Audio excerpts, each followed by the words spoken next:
Hey y'all, it's Elizabeth Weimiller, and we have a new month here. And this month we start eclipse season, which always brings change and the ability to release things that are no longer serving you.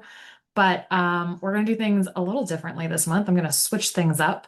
I'm going to give you the high level transits, and then if you want the sign predictions, you're going to have to go to the link below on my website to read the predictions for each of the 12 signs. Because they're easy to read. And I'm trying to make this video just a smidge shorter than it usually is because it usually runs anywhere from 20 to 30 minutes. So we're just going to do the high level sign predictions again. I'll put a link to below. You can go check them out on my website.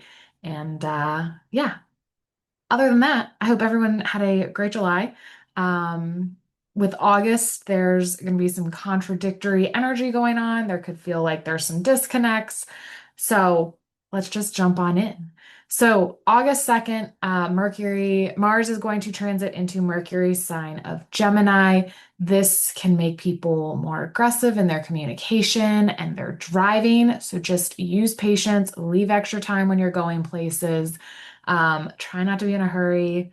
Just know drivers are going to be feeling this energy and going to be very, very aggressive.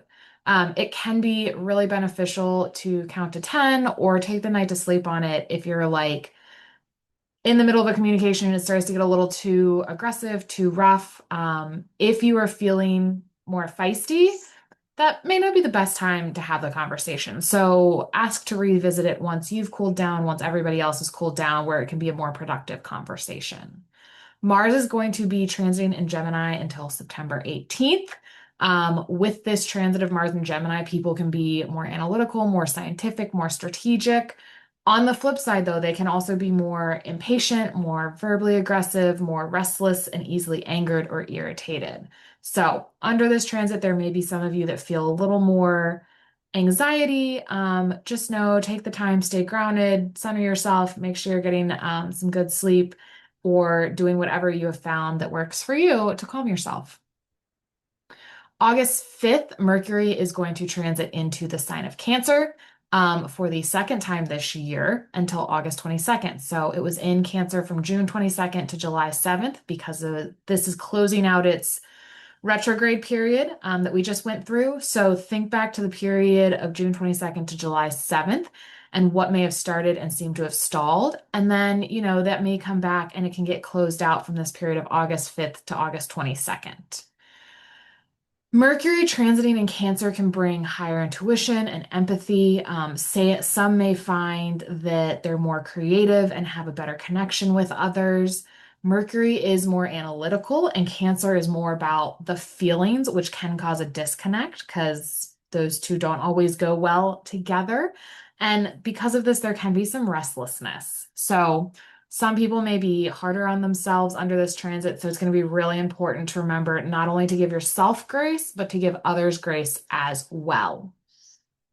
If you find yourself going into negative self-talk, shift your thinking and start focusing on the positives. So just start listing what you love. So you can say, I love the sun. I love a sunny day. I love to laugh. I love my dog. I love, my kids, whatever it is, just start listing that and try to avoid that negative self-talk and, list it about yourself. I love my eyes. I love, pick things. If you can't personally find those positives, talk to somebody you trust and see somebody that will help give you that positive perspective about yourself as well. So, as mentioned, August does bring eclipse season.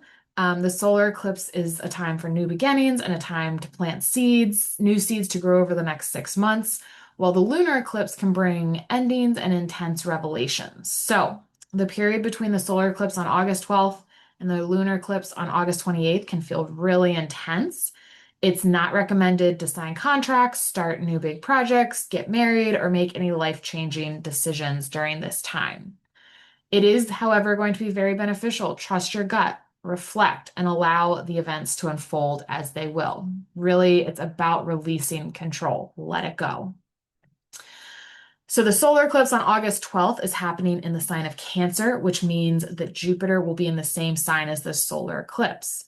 This solar eclipse is going to happen in the lunar mansion of Ashleisha and is all about vulnerability and spiritual direction. This can be a time when old beliefs that are no longer serving you fall away, and this can be a time where you find a new source of wisdom.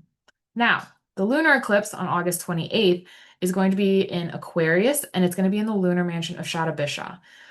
This eclipse can go two different directions. It can bring a lot of creativity, but it can also bring a bit of treacherousness. And this can make some more moody or secretive. It can be a time when the material reality and spiritual awareness come together, but be sure to stay grounded in reality and not get caught up in self-illusion. One of the things I found getting out in nature, exercising, meditating, getting out around true friends can be really beneficial. And try to avoid turning towards excessive alcohol to get you through any tough emotions. Now, the period from August 15th to 17th and August 21st to 23rd could be more emotionally intense. This is a time that could trigger floods or rainstorms, especially with all the stuff happening in Cancer.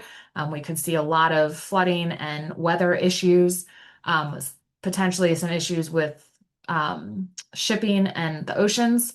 There's also potential for a lot of emotional turmoil and physical tensions and just exhaustion. So, be sure, take time to rest, do anything that'll calm your nerves and keep you grounded. That is a theme, staying grounded. There's always a theme, though, quite frankly. August 16th, the sun is going to make its annual transit into Leo, where it's going to transit until September 16th. The sun is at home in Leo as it's a sign that it rules. This is always an impactful transit for all the signs. This can be a time of creativity. You can find that you're more ambitious. You may find that your body is craving rejuvenation and it will naturally seek it out or call you to activities that will give you the time to rest. This transit, because the sun is going to be with K2 this time, can also bring at times a little lower energy level, and it can be great for spirituality and maybe mixed for leadership, but sometimes it can be good for leadership. Mercury is going to leave Cancer for Leo on August 22nd, where it will stay in Leo until September 7th. This gives analytical Mercury a little more breathing room. Mercury transiting in Leo brings more self-confidence. It brings better communication skills and a more optimistic view of situations. You will need to watch the optimism and make sure you aren't over idealizing any situation or person. Weigh the pros and cons and be brutally honest when you do, even if it's uncomfortable. Because remember, we're still going with that theme of get comfortable being uncomfortable. Also, really important, ensure that you're truly listening to understand and that you don't let pride get in your way during this period. Now, August 22nd, the sun will be conjunct the node of the moon, K2, at 5 degrees of Leo. This is an important degree mark as it's conjunct the fixed star Regulus that represents kings or authority figures or leaders. Leo and the sun also symbolize leaders and those in power. So you've got 3 hits to leaders. K2 takes things away or brings spiritual lessons. So this can be a very spiritual period. But this conjunction could bring social unrest or violence. It could also bring the end of a career for some political leaders. If you personally have planets at 5 degrees of Leo, depending on the house Leo rules for you, this can bring changes to those areas of life. So just be mindful. And then we are going to close out August with an aspect between 2 planets with very conflicting energies on August 31st. So Saturn is going to square Mars from 19 degrees of Pisces to 19 degrees Gemini, respectively. So Saturn's at 19 Pisces, Mars is at 19 Gemini. This can bring social unrest and the potential for violence. Mars is the planet that asks you to hurry up, while Saturn wants to move more slowly and insist on things being done more carefully and more through systems and structure.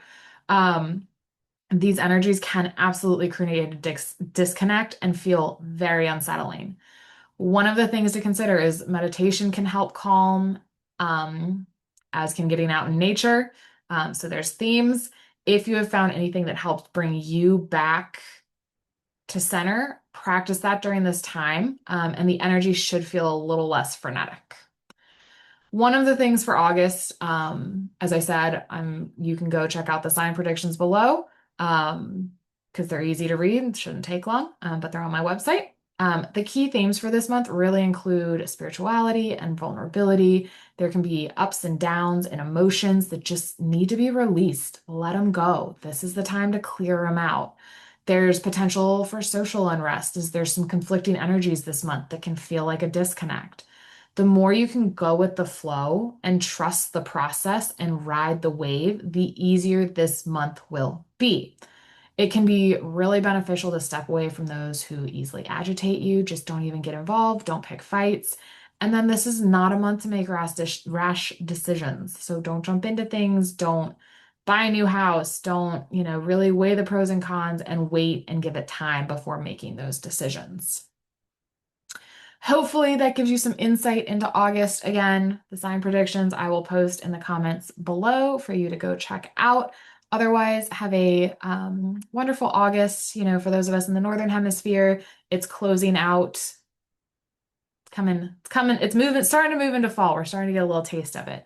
And then for those of you in the Southern Hemisphere, I know you are on the opposite, so it's starting to close out winter and you're starting to get a little taste of spring. Anyways, until September, I hope everybody has an amazing month. And if you haven't signed up for the newsletter, it comes straight to your inbox. I don't spam you. I do once a month unless there's a special transit. And please share and like if you find this helpful. Otherwise, I will see you in September and have a wonderful August until then.